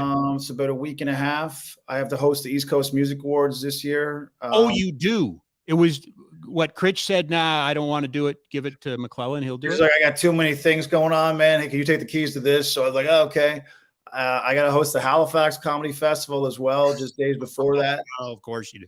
And I got the 2 tour dates left after that. So St. John's, Newfoundland on May 6th, and Fort McMurray, Alberta on the 27th. So, and then I'm officially done. Like, I have no more working commitments for the rest of the summer, and that's it. So that's when we can plan the celebration of life. That's when the celebration celebration of the life I still have. Which we assume is going to go on for a long time. But that's what I mean. Why do you got to wait till you know? If you were on one of those boat tours, right, looking at the mansions in Halifax, and a silly seal grabbed you by the scruff of the neck and pulled you under, and you drowned in a boat tour by a seal, we would all feel terrible that we never got a chance to say goodbye and that we love you. Exactly. And I mean, those killer seals, they're out there, and I mean, no one's talking about it. And I think we got to start talking about it. They should be talking about it. They should be. Well, maybe we just found the name of the Halifax franchise. The Halifax Killer Seals. Killer Seals. There you go. I'm ready for my meeting. Now you can build the website. Check out killerseals.com. Absolutely. It's on sale tomorrow. Absolutely. Always pleasure, sir. I just want to take a moment here, though, because you referenced it a couple of times, and our next guest is lost and calling me, and I can't answer on the air. That you mentioned a couple of times. We did have a breakfast, and I want to just publicly acknowledge this man, and he is not just a pretty face. He's not just a funny man. He's not just the general manager of the Halifax Killer Seals. He's truly one of the good human beings I know, and we had probably the most extraordinary adult male conversation in the history of extraordinary adult male conversations. And I want to tip my hat, sir. It meant a lot to me. It helped me in so many ways, and I look at you as a beacon out there of hope and a guy who gets it. So, Trent, thank you so much for making some time for us today. Continued success. We'll see you when you get here. We'll get you in studio if you can find it. Right now, that apparently is a bit of an issue, but I really do appreciate this, pal. Thank you. Thank you, my friend, and thanks for having me on. And you're back where you belong, man. Talking to the people, sharing your thoughts, talking sports. You're doing what you're supposed to be doing, so I'm happy for you. Okay. Thanks, Trent. Take care, bud. You bet. Trent Mcclellan, everybody. All right. So here's the quandary. There's some construction. The guy's probably this. Do you guys mind if I just send a text here right now? Because Cheryl's walking around and she can't find the place. But part of that, you probably heard, courtesy of our friends on the barn burner, that there's a lot of construction right now. So the road is all messed up. So I'm not surprised. And I should, you know what? I started off this show. It has been a rough go. So we are next to the hair place on the second floor, next to a dog groomer. I have, and our good friend Princey's out there looking. That's the problem. And I can't get a hold of him. Maybe Gav can give him a text that we've made contact here. So I'm going to send a text. I have a guy out front looking. Still not the weirdest thing I've ever done mid-show. So anyway, we'll send that. And hopefully we'll get Cheryl hooked up. Oodle Noodle Studio, that's where we are. Local, love, delicious. Since opening their first store back in 2005, Oodle Noodle has been all flavor and just the right amount of weird. 2 locations here in Calgary, 1244 17th Street Ave, or 17th Street Southwest Ave, 17th Street Ave. Okay, let's try this one more time. 2 locations, 1244 17th Avenue Southwest. How about that? 105 Main Street North in Airdrie. Pickup and delivery. I'm back here checking something. Let me just, now I have to figure out where I am. This is great radio. Well, it's not radio, right? It's streaming. But I am just going to type something in here and we're going to get our guest. This is how it works. Boom, boom, boom, boom, boom. Okay, there we go. Nope, wrong. There we go. No, I'm all good, Gav. I just she has the wrong address, so she's not even close to here. So that's, again, who's got the big butterfingers? I do. So, yeah, no, I got the big butterfingers. Oh, speaking of butterfingers, local today's reading assignment that just went out on Twitter a couple of minutes ago. This one's a good one. Comes from the Denver Post, and it's written by Parker Gabriel. Broncos retaining linebacker Alex Singleton with 3-year deal on first day of negotiating period. Former Stamp and CFL great for all of 2 seasons. Guy's amazing. Alex Singleton, one of the nicest human beings, one of the guys that you pull for. Was, awesome when he was here. Played a little bit for the Eagles last year with the Broncos, and he finally gets rewarded. Was a special teams player to start last year, wasn't even starting games. GM's calling him a baller now. Not only does he get a 3-year deal, he gets $9 million of that guaranteed. It's not quarterback money, but for a guy, a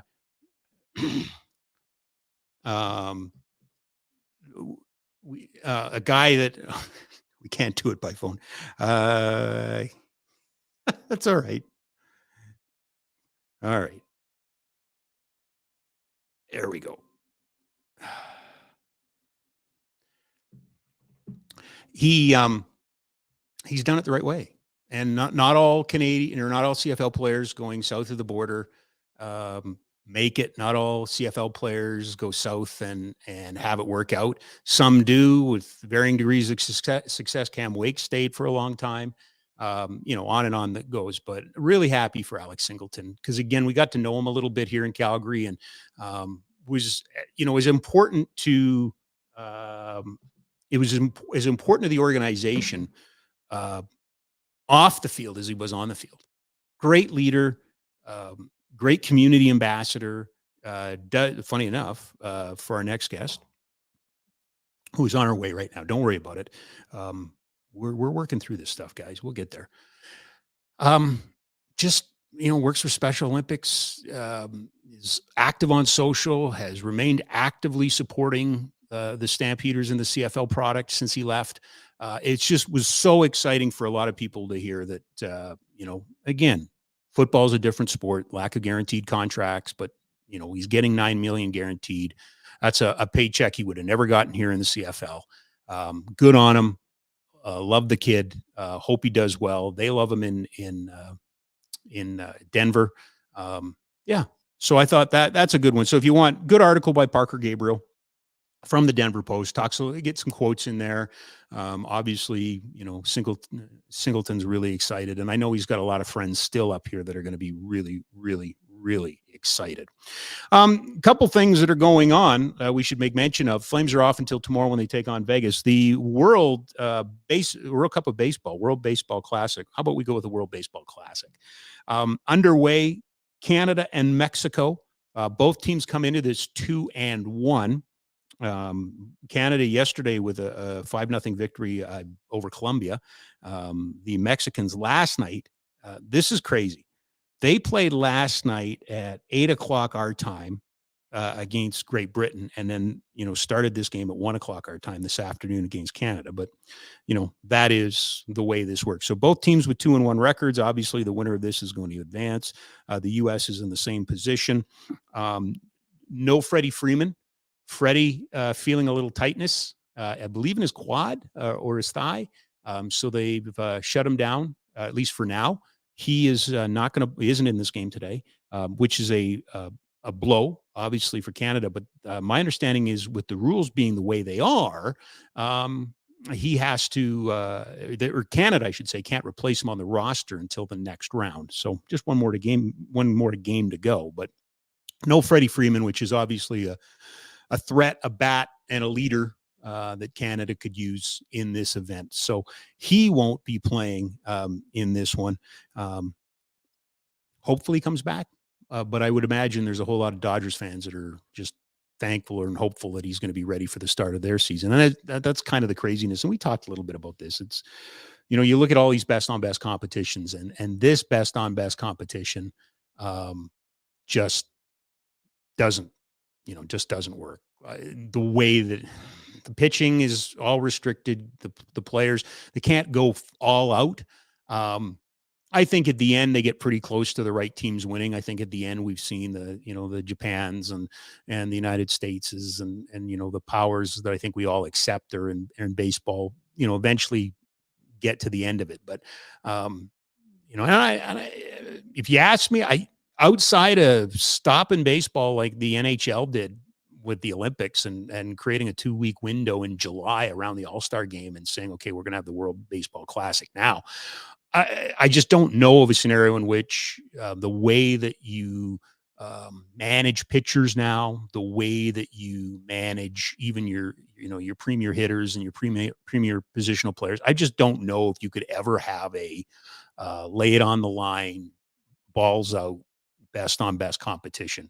And we talked about basketball can do that in the Olympics. And I think the Dream Team has shown that, but they've also shown how dominant they are. There is no, real football, American football, Canadian football, North American football, obviously the World Cup. And I don't think anybody would ever suggest that teams don't try in that, but the sport is built around that. It's the Cadillac of best on best competitions. In the NHL, the Olympics, I think it's hard for many of us. Now in Canada, I think we enjoy the Olympic best on best maybe more than anybody else does. Maybe the European teams do too. I don't think the Americans, certainly I know from an ownership side and a management side, I don't think they have the same attachment to the best on best tournament that we do in this country. But I don't think any of us would argue that when it's right, the Olympics are the best on best tournament. Obviously, we have the issue with the Russians right now and not being allowed to play. But yeah, I mean, it's pretty good. Like, it's pretty good. World Cup's the class. I think the World Cup, is built, the football is built around the World Cup that way. Baseball, it's good. I think you can have moments. I think you can have, spurts, but, you look at some of these lines that are coming out, some of these boxes that are coming out, and, as Mark came back, he was out looking. Cheryl went to the wrong address. Mark, we're good. Okay, so she'll be here in a couple of minutes. But you look at the box scores and stuff like that. Now, probably saying to yourself, but Rob, baseball doesn't look like how baseball used to look. And that's true. That's true. Having said that, it has its moments. There's no doubt that the World Baseball Classic has its moments. Tomorrow, the Calgary Flames are in Vegas. Do want to tip my hat to the Vegas Golden Knights Foundation. They hold a 51-49. I guess different than a 50-50. I'm not sure who gets the 51 and who gets the 49, but they have a 51-49.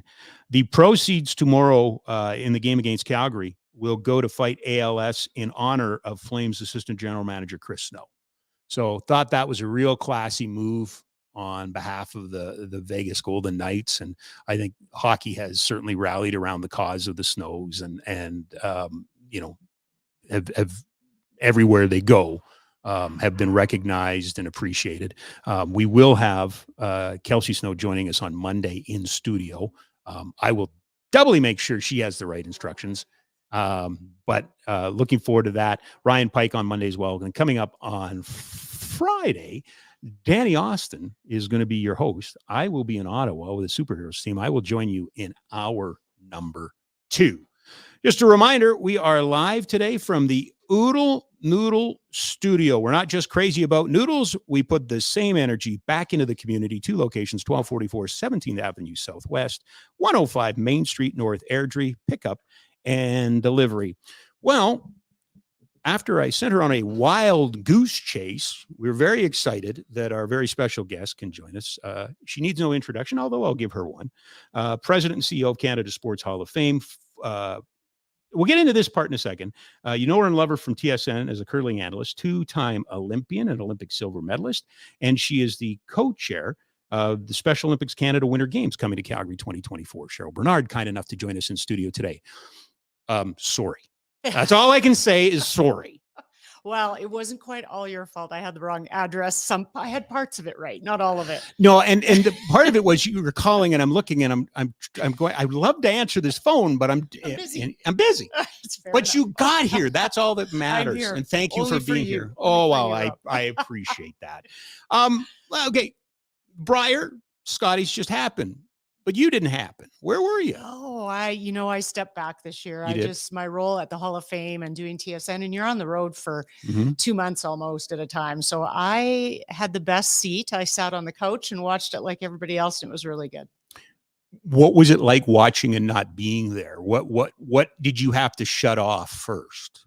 Yeah, the analyst side, right? Yeah. To call. But my husband's a curler, so both of us will sit and watch games and go back and forth on, I do this and I do this. So it actually felt like I was sitting in the booth with Russ and Vic. And, I don't miss the travel, but I do miss them and the people of curling. Sure. That's the hard part. But it was good. We had some I was cheering hard for Alberta, Botcher, Cooey. I hoped for one of them, but very impressed with Dunstone. That was he's the future of curling, and it was really nice to see. And it's important in tournaments like the Briar in the Scotties that you do see the future, right? Well, you do. And I mean, even Kerry Anderson's team, their run to have gone through how many Canadian championships and another chance at a world. I just, curling's in a good place in this country. So it's really nice for me to be able to sit back and just watch it. It is in a good place. It is. I mean, I say that with surprise. I never even thought to ask, but give me your thermometer on it. Where are we at with the sport right now? Yeah, I mean, I think my concern would be we're starting to see some players retire earlier than I think they should, and I think it's because we have a system that chases points. So you're on the road nonstop. I mean, I probably retired earlier than I should, and you didn't even push as hard back in 2014 as they are now. Right. So I do think that has to be looked at. We've brought in, or I say we, but Curling Canada's brought in David Murdoch as a high performance director of curling from Scotland. And I think he's going to look at it differently. And maybe we can kind of stop that points chasing that we tend to do and try to, pace ourselves. So if you looked at the 2 teams that won this year, Kerry Anderson and Brad Gushue, they did not play hard. They didn't have to. They were Team Canada. And they come in rested, they come in ready to play, excited to play. They're not burnt out. So I think you need to look at that a lot and say, maybe there's a model there that we need to emulate. Interesting that someone from somewhere else comes to run Canadian curling, because that's not It not used to be, but a lot of times it's the other way, right? The Canadians are exported to run other federations. Why? I think the success of the Scottish curling program. It's Okay. been incredible. And David's wife's from Canada. Mhm. So I Yeah, mean, he's got a lot of connections here. He's played against the very best in Canada for years and years. And maybe sometimes that outside perspective is what you need. Maybe it's just we do the same things over and over. Yeah. It's the same people. I do love kind of the bringing somebody else in that has some new insights, some ideas, and they're not afraid of, and the relationships aren't all established. And so you can kind of make some changes and you're not really stepping on any toes. Having said that, do we owe some credit to those who come before that have taken the knowledge elsewhere? That, it used to be that if Canada went to a world championships, if they lost, like, no, we're Canada.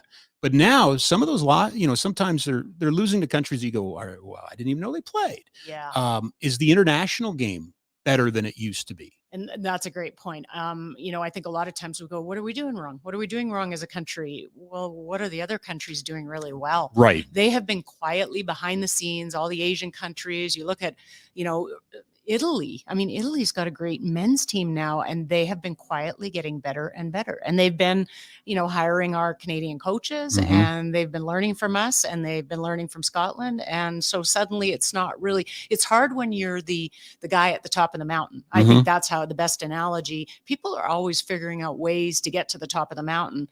But when you're up there, who are you chasing? And so I think this is a really unique way to see other countries, and they've really followed along and tried to learn from us and get better, and they have. What about junior ranks? What are you hearing, at the youth level? Are we able to recruit? Are we able to make a compelling case to choose curling as a sport or as an activity for the youth? I think that's tough. I think there's so many options for youth, so many sports, so many things they're exposed to. And how does curling stand out amongst everything? Hockey and Right. soccer. And so, I mean, it's great because it's not an expensive sport. But I think we have to find a way to show youth that the time commitment can balance with school. You don't have to give up everything for curling. I think Mhm. that's always been kind of I ran a business while I competed at a high level. Everybody has jobs. I mean, there's not many of us that were funded full time by curling. Yep. So I think we have an opportunity to show people coming up in the ranks to say, hey, you can still have a life, Mhm. but you can still get to an Olympics. And that's a really big attraction to our sport. Since we've gone down this path, let me ask you, and you're acutely aware of where the question comes from. Is there an opportunity, or is there work being done to bring curling to non-traditional markets? There's a lot of work. There's a lot of work in the diversity. Mhm. When you look across the curling landscape, it's very white. And so I think there's a lot of concern that, there's newcomers coming to this country. There's a lot of different individuals that haven't had exposure to the game, because for most of us, it's because our parents played, so we played. Yep. And that doesn't happen when you come from other countries. So there's a lot of work. I know Curling Canada is doing a great job to try to expose schools and youth across the country to curling, Mhm. and change that landscape. All right. Let's talk about something very exciting. Yes, You are the co-chair, correct, I am. for the Special Olympics Canada Winter Games 2024. When does this get on your radar? How does one get recruited to be a co-chair? Yeah. How does one learn to say no to some things? No. Okay, that's it. Yeah. Yeah, no. This was something. I mean, I get asked to be involved in a lot of community projects, and I have to say this was one that there was no chance I was ever going to say no to. Tourism Calgary. I'm part of their board. Okay. I'm a huge fan of Tourism Calgary for what they do for the city and the businesses in it. Mhm. And they came to me and said, would you be interested? Your background in sport and media and everything else just seemed to fit. Yeah. And I said, I would, but we have to have a rock star co-chair. And so we went down that path, and Francois was the choice of co-chairs to, work alongside of me. He's a great community-minded leader. And so we've got a great team. And then our games team it's incredible. The three individuals that are basically running these games they're going to do an amazing job. Well, I'm a big Karen Domey fan. She is. Yeah, Yes. I've known Karen for a long time, and she's a rock star, and She is. this is a stepping stone for her. Oh. Having said that, what do you and Francois do to help her and help move this event forward? I think what we've talked about is just stay out of her way. I mean, we're there for guidance and we're there for connections into the community. I Mhm. think that's a big piece of what we play. She knows what she's doing in the space of games, and she knows how to run this. And I think a lot of times we're just going to be cheerleaders along the side and governance. Can we help with an issue? How are we doing with sponsorships? I think that's a big piece that Francois and I are playing in that sponsorship area. So they've got this, and we're going to make sure they've got a lot of support to get there. I may not have made a lot of friends at Calgary Tourism when I started the show a month ago, because one of the first things I said coming out of the gate is, where are all the heroes? Where are the Frank Kings? Where are the people that want to bring things to our city? That it felt to me like for a long time we've just kind of been on the outside looking in. This to me is a positive, right? This is a start down that path. I think we've seen some other things in the last couple of weeks that make me feel like there are heroes out there. But for those who may not be familiar with this event, give us a little sense of the scope. I mean, it's the 2024 Special Olympic Winter Games. So, and the teams, the athletes that will compete in these games, they've been training for months, if not years, to come here. Mm-hmm. And so, close to 1,300 athletes will compete in 8 different sporting events. Curling is one of them, I might say, and I'm very Cool. proud to say that. I think for people who have never been to a Special Olympics Games, you need to be there. You need to attend it. You need to see the joy and what having the ability to play a sport does for an individual with an intellectual disability. I have been involved for many years. Since 2014, I was an ambassador for Goodwill, and that was working with individuals with intellectual disabilities and seeing what the dignity of a job did for them. Mm-hmm. And, for me, I met some incredible Special Olympic athletes that worked for Goodwill, and the change in them from the beginning to a year down the road after a job. Sport is the same thing. It provides them the ability to be included, to be part of the community, to have people cheer them on. I just, we talk about volunteers. I get so excited about this event because there's so many facets of it. Mm-hmm. It's to come and watch and cheer on. There's also the opportunity when you look at volunteering, and it'll change you. Volunteering at one of these events, I promise you will walk away and be a different person. You know that. Yep. Yeah. And that is part of my, crying about needing more events. 88 established us as the world leader in volunteerism. We set it's 35 years ago. And not to say we don't have we have fantastic volunteers, but something like this, particularly for younger folks, this is their opportunity to see what it means to welcome the rest of Canada to your city as a volunteer. Tell us about the volunteers. How many do you need? And again, scope is that word, I guess. Volunteers, it was exciting because we had the media announcement around the games a week and a half ago. Yep. And at that time we announced that the platform was open for the games and we were looking for volunteers to sign up. And we were also continuing to look for a few more sponsors. And within a week, 500, we need 750 volunteers. We had 500 volunteers sign up. And even today, I got an email from a group that was saying, we have 9-10 of us that would love to volunteer. Mm-hmm. How can we get involved? Can we sponsor? I mean, the excitement around this, to your point, Rob, our city needs this. Right. I wish we had more of it. Right. But it's coming. I can promise you, if I put my Tourism Calgary hat on, the events that are coming in the future, we're getting there. I think COVID impacted everybody. Sure did. But I can see so much excitement for this city, and we're so proud. And I think, there's going to be a long line. The 2024 Scotties is coming in February next year. Right. So it's building. It just takes, I didn't realize how much work it takes to get these events. There's so many cities vying for them. It's incredible. Well, you don't just throw your hand in the air and go, yeah, we'll do it.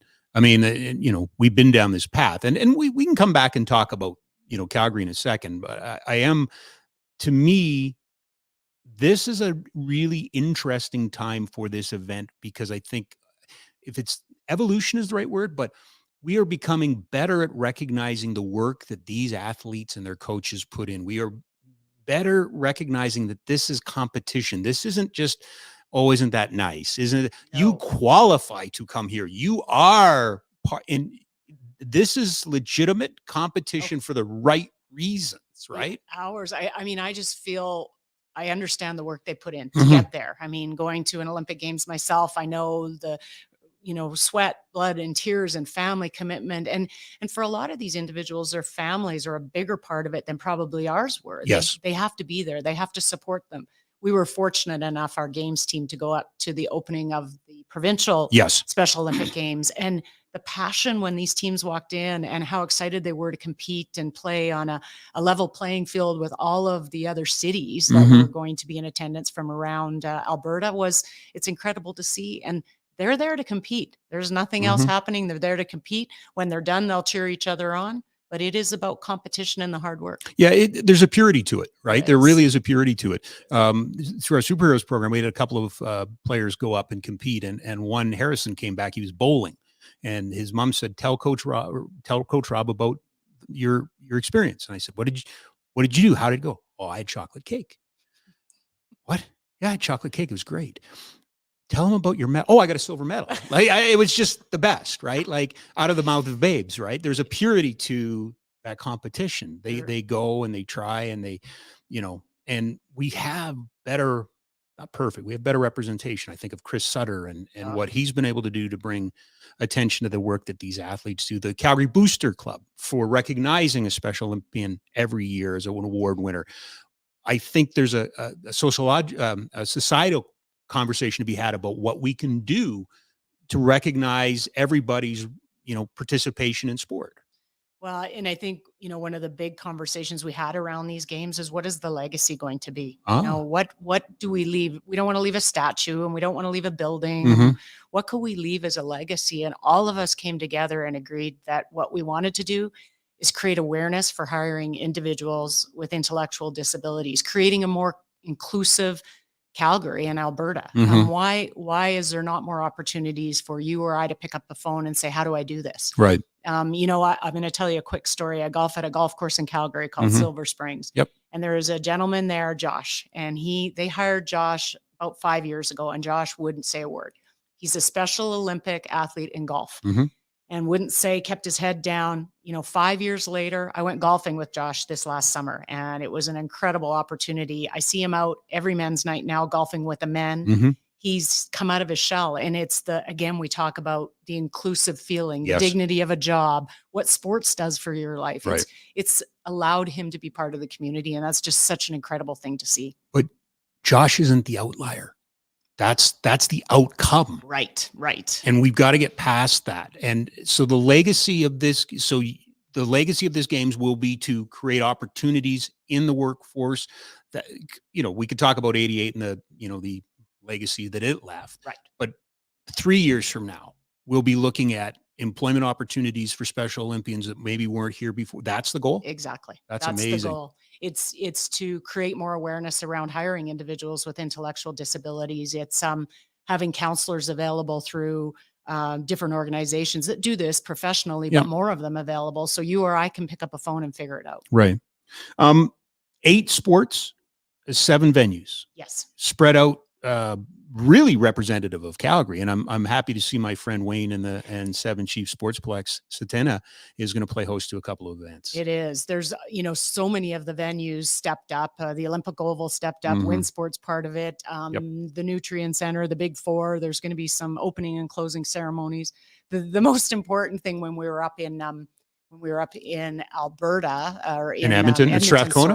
Strathcona. When we were up there, we talked to some of the athletes and said, what is the most important thing to you? What is the most important thing in these games beyond competing?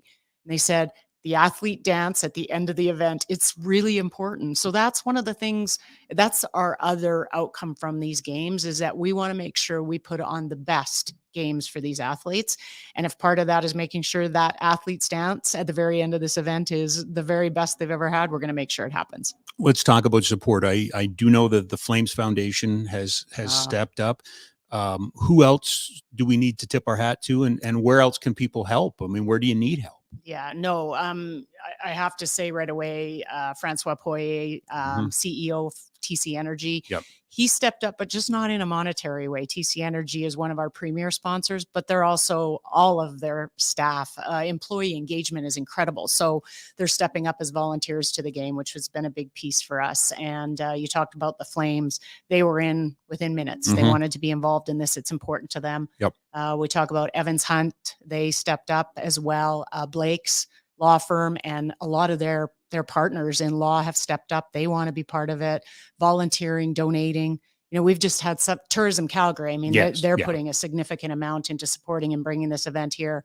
So they're going to make sure it's successful. We all are. So we still are looking for a few more sponsors at the platinum level, and that's 100,000. And then we've got a couple lower levels from there, but we've got probably 4 or 5 left that we want to. So we're looking for sponsors that are interested to talking to us about supporting these games. Yeah. And this is a big budget.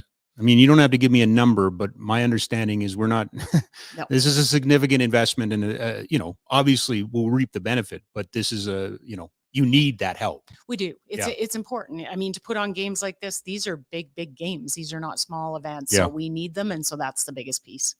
If I am correct, 2025 would be the World Winter Games. Is that correct? Yes, These athletes in Turin. in Turin. Yes, in Italy.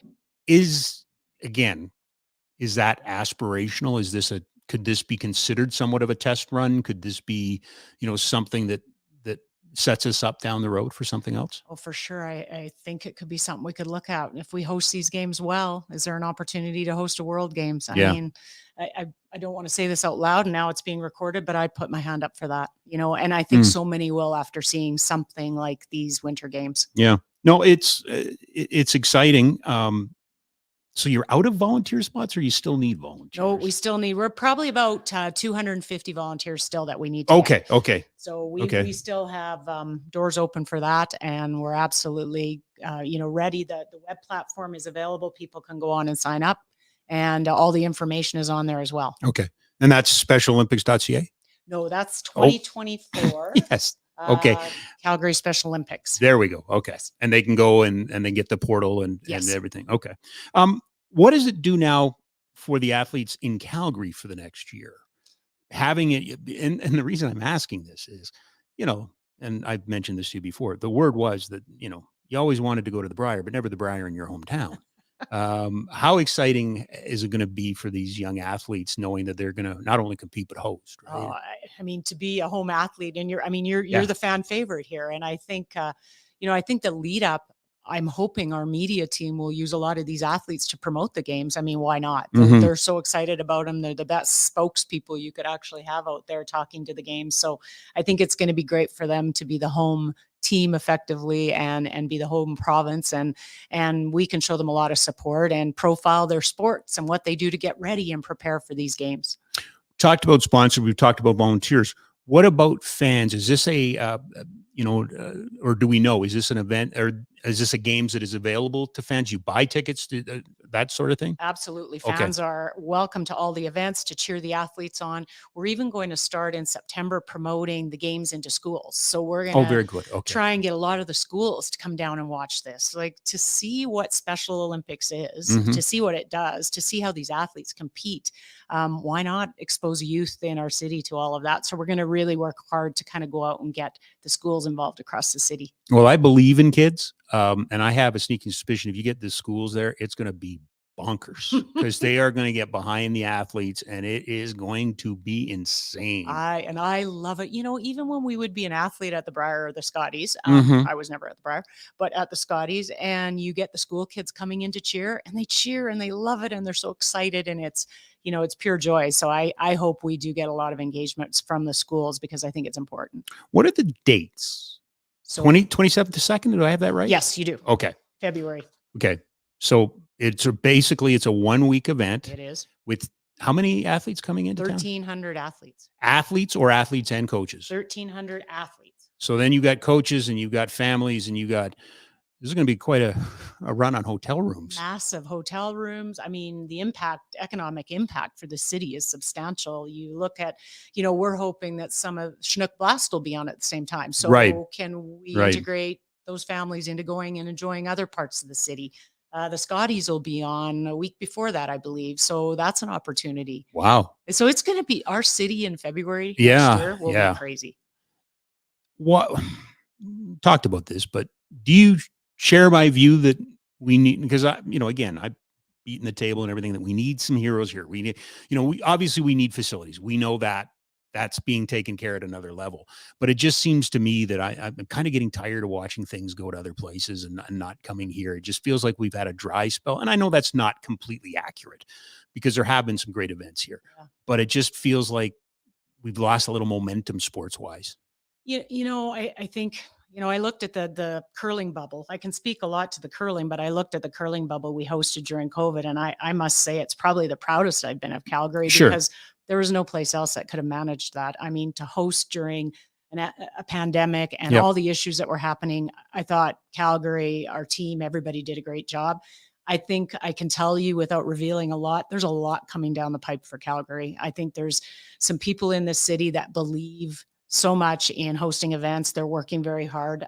Calgary is leading that. Mm-hmm. And so I'm excited for what's to come. And I think Calgarians can look forward to some great events. We had David Lake on, I believe, last week with the 2030 Commonwealth Games bid. I'm assuming that's part of what you're talking about, those type of events. Do we need a signature? Are we guilty of chasing 88? Are we guilty of saying that, we need to go back to the trough and get that Olympic high or whatever we want to call it? We sit on the outside of the World Cup because we're not there yet. Are we maybe guilty sometimes of getting too focused on the top end? Yeah, no, it's an argument and a conversation people will have continually. I'm an Olympic supporter, but I also understand. I will tell you a quick story. I remember when 88 Olympics was on the table and my dad was running his own business and struggling and interest rates were extremely high and that was being put forward. And I remember everybody saying, we can't do this. We can't afford this. We're all kind of like now. Yeah. And I remember my dad saying, this is important for this city. We have to do it, even though we're all saying we can't put money out of our own pockets. Mm-hmm. This is important for the future of the city. And when the Olympics came and the successes was and the legacy it left, I remember looking at my dad and saying, how did you know? And he's like, you know what? You always have to be, promoting the city you live in. And so it doesn't have to be, though. I mean, I guess my one argument is a lot of the smaller events, the Scotties, maybe a Briar, some of the Indigenous games. You talk about all of those opportunities. It doesn't have to be an Olympics. Yeah. There's been a distaste for the Olympics because of the cost and IOC, and you could go, that's a completely different topic. Yeah. And I don't have the knowledge enough to go there, but I do think some of these other events we're getting maybe are better. They engage more Calgarians. People are more willing to accept something that isn't such a big dollar risk. Yeah. So two things that come out of that. One, your dad was a dreamer. I don't know if we have dreamers anymore. Do you know what I mean? Sometimes I kind of feel like we're beating it out of kids and you got to be practical and you got to, if we spend on this, we can't do this. And there's not enough of, but what if, right? Yeah, I mean, I do think he was definitely a dreamer and a believer. Maybe believer is the better word, but had some faith that you could do good for the community. Yes. Yeah, and I guess I got that from him because I believe the same thing. Right. I believe that big or small, you're doing such good things for this community. I've born and raised here. I've been here all my life. I believe in this city and what it can do and what it's capable of. Yeah. And I see it over and over again. And yes, I was the most disappointed person when we didn't get the Olympic Games. But I also have the ability to park it and say, what's next? What can we do? And maybe we can get something better. And, this for me to put my name on something, it's pretty important. It's important to me. It's going to make a huge difference to this city. And it sends a message about inclusion. And that's important going forward in society. Absolutely. The legacy, though, not this legacy. I'm not talking about this legacy, but is that maybe why we chase the Olympics? Because if the Commonwealth Games come here, I don't get the sense that there's going to be a big build or something will come out of it. Now, having said that, up in Edmonton, they're excited because, of course, they've got the 78, Olympic legacy up or Commonwealth Games legacy up there, which they've taken great care of. Right. you know? Yeah, I don't know a lot about the Commonwealth. I read a little bit. I Yeah. saw the media release everybody did. I think it's supposed to be spread around the province a lot more, so not a lot of big builds. Yeah. And I think to your point, we're leaving a lot of the arena and the field house to the people that should be dealing with it, and I'm glad that it's happening. Mm-hmm. I always think there's smarter people than me out there, and they should figure this out. See, I've never thought that. Yeah, I do. I don't think there's anybody smarter than you out there. You're the person I put in charge of all this. No. I mean, they are speaking for all of us and trying to do the best. And Yeah. I hope we see eventually that these kind of games, big or small, Mhm. what the benefit is for the city. Right. I want to come back to the Winter Games next year in a second, but I'd be remiss if I didn't have you on as the CEO and president of the Canada Sports Hall of Fame. Again, something you've had to kind of take upon yourself, and is it safe to say kind of adjust midstream and and adapt, and tell us about the latest with the hall. You've gone online, is that right? Yeah. So we really, I think COVID was a big catalyst for us to Mhm. realize we never had an operational issue. We had a location issue, and we were not in a location that was really, well, there's tourists don't go through there. And Yeah. unfortunately, and maybe down the road, the new arena, there might be an opportunity, but we really had to look and say, how can we reach, we're a national museum of sport. How can Mhm. we reach all Canadians? And we were reaching a very small amount that came through the doors. And there had been many before me try everything possible and nothing was happening. So when I took that role, that was kind of my conversation with the board.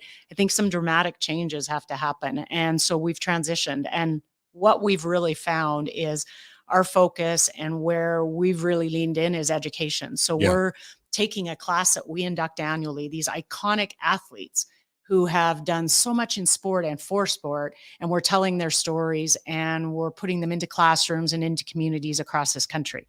And we're reaching millions rather than a small thousand of people through this. And education is important, Mhm. and it's through the lens of sport, and it's my passion, and I think we're doing good things. So how does it manifest itself? If I'm a teacher in Manitoba, how will I be touched by the Canada Sports Hall of Fame? So we have a platform called beyondthewin.ca, and on it is 150 plus education programs available to educators across the country.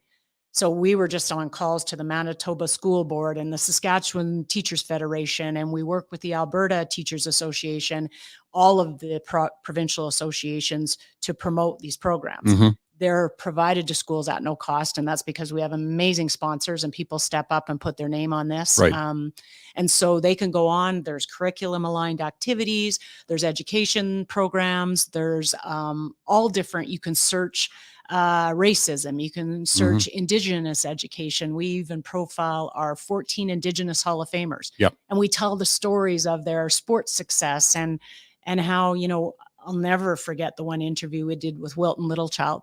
And he talked about residential school, and he said, sports saved my life in residential school. And so, people sometimes say, well, really, what is the value of sport? Well, there's a really good example of what the value of sport is. So I'm excited because we're reaching millions now, Yeah. and it's the right space for us to be in. We're still integrating the artifacts into these digital programs. We're telling these Hall of Famer stories. We're doing one on Jackie Barrett. Now I'm going to relate this back to Special Olympics, but we're going to do an education program on Special Olympian Jackie Barrett. Mhm. Jackie Barrett was a weightlifter. He was the very first Special Olympic athlete to be inducted into Canada Sports Hall of Fame in 2019. And so we're going to tell his story, Right. and we're going to talk about Special Olympics. And that program is going to be available to schools across the country. And they're going to understand what the value and what inclusion is and what Jackie Barrett overcame to become a Special Olympic athlete.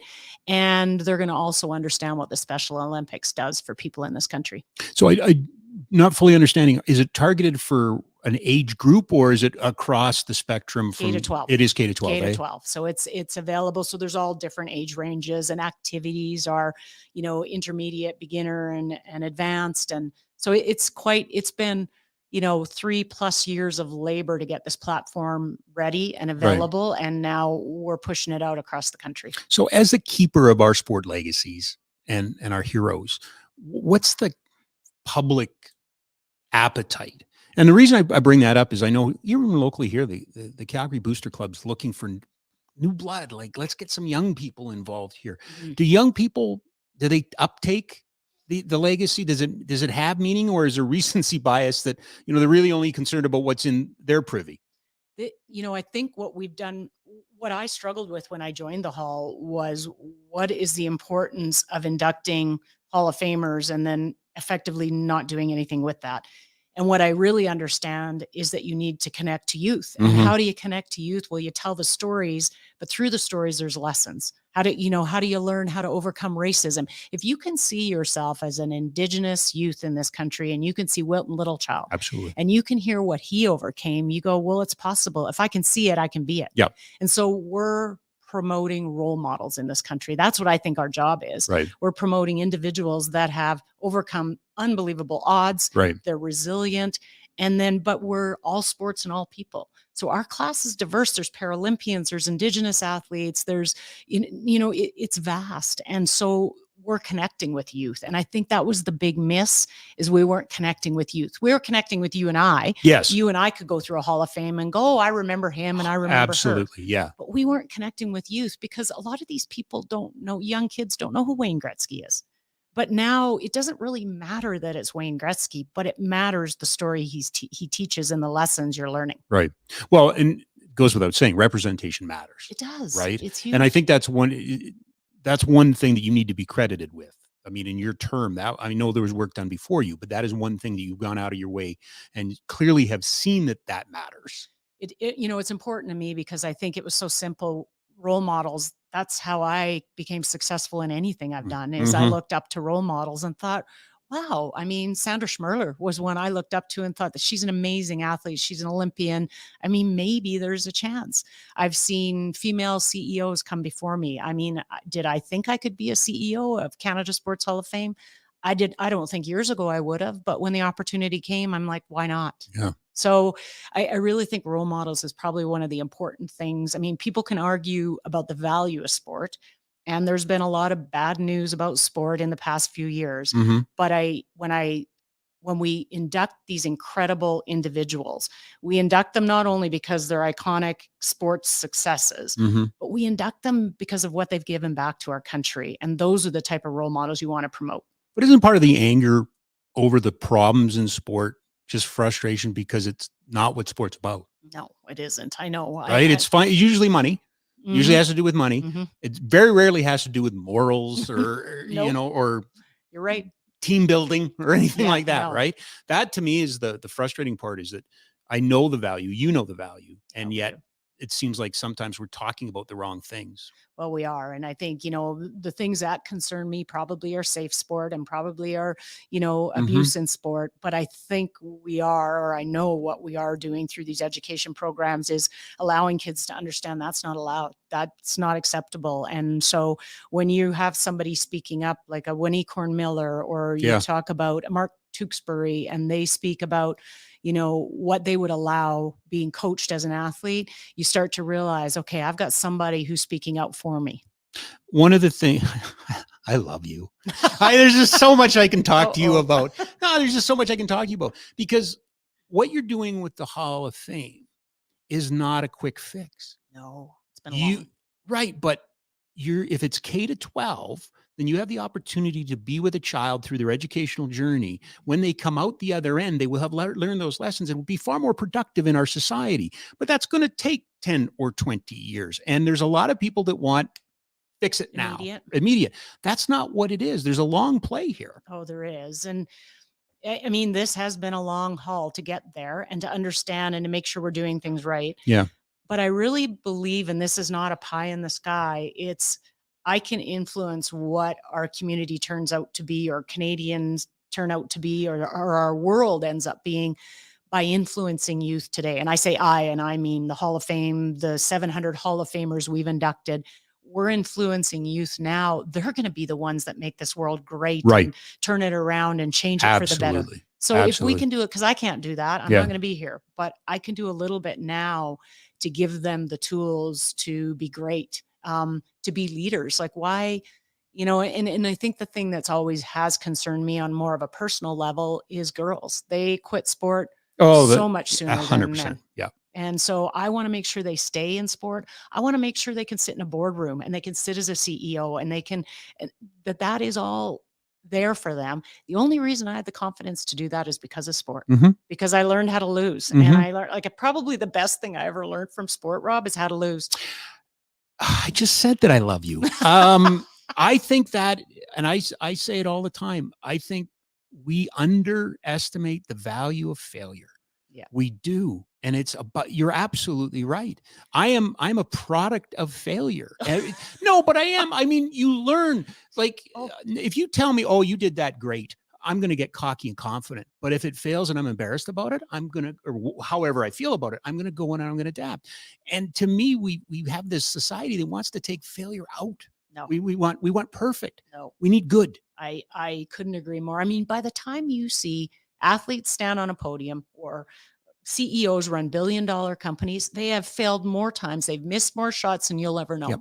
But the thing was, they chose to learn from those failures and those misses. I Yep. mean, my dad, again, I go back to my dad, but he was always very common sense. And he said, Cheryl, he helped me with curling when I was growing up. Mhm. And he said, Cheryl, you either win or you learn. You never lose. So either take those losses and learn something Yep. from it, because then if you don't, it's a real loss. Yeah. And that's always served me well going through life. Yeah, I just believe that. I believe that's part of sport. That's part of the journey of sport, and it teaches you so much. And the other thing, and you don't have to comment on that, I'll just make, but it's really important that people understand that this city, probably more so than any other city in Canada, produces female sports leaders at an incredible rate. Must be the water, might be the altitude. But for whatever, I look at you, Katrina, Cassie, I see what CSEC's got in terms of managers and good young female leaders coming up. Like, they're here. And now we need to get out of the way, right? Now we just need to get out of the way. Well said. Well, I believe it. I've said it for a long time. And, you know, it's funny because it almost feels like my adult life, it's been about equality for different groups. And then it was gender equality. And now, you know, DEI. And here we are talking about, you know, kids with you know, with challenges, but they're not they're just different. Yeah. And they just need to find their place. And when given their place, they're leaders too. You know what it is to me is they have just different abilities we all have different abilities. Yeah. So I've never understood looking at people for disabilities. They just have a different ability, and it's maybe unique to you, or it may be unique to me. Well, I tell this story because we're taking a superheroes team to Ottawa this weekend. So it's the first time that our kids are going to go to an adapted hockey tournament. Wow. And our captain won't be there. And our captain, Adam, was a young man with autism. And I think his world was going to be living at home and you know, menial jobs, and he's a happy kid. We were skating around on the ice one day, and he talked to me. He told me about his website with fire alarms. And I said, what are you talking about? He says, yeah, I got a website with fire alarms. So I pulled out my phone while I'm skating. He gave me the web address. The kid at 15 had 80 fire alarm schematics for buildings in Calgary. Oh, he just graduated at 18 from high school and is now a full-time fire alarm tech. Hockey, sport, listen. It's just, that's the power. I know. And that when you bring these athletes here next year, and your legacy is so powerful. Oh, it is. It's important. Right? It is. It's important for this city. Like, you know, this city is going to get something out of this legacy. This city is going to become one of the most inclusive cities in this country. And, you know, we have a dozen superheroes kids working at CSEC in food and beverage. And they need those opportunities. They need to be seen as, and I can over and over and over again, we've seen examples. So I love the legacy. The event itself is fantastic, the volunteerism, but the legacy is so important for this event. And this games committee and Francois and I and Tourism Calgary put a lot of thought into what a legacy could be. That's really impactful, because there's a lot of them, you know, statues get left, buildings get built. And those are important. They are. Those are important. This is long-term, forever, will change the fabric of our city. And for the better. Yes. And for the better. Still need some volunteers, still could use some sponsors. What else? How else can we help? Yeah, that is. So I'll give the website again, because it's It's Calgary 2024 SpecialOlympics.ca. You can Okay. sign up to volunteer there. There's information on more sponsorship opportunities.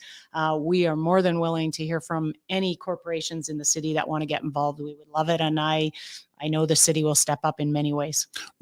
I know we have teachers watching. If they want to learn more about the hall and where can they find that information? So that is Beyond the Win. So beyondthewin.ca. Okay. And all our education programs are on there, or there's contacts on the website as well to get a hold of our director of education. We would love people to reach out. And then tsn.ca/curling.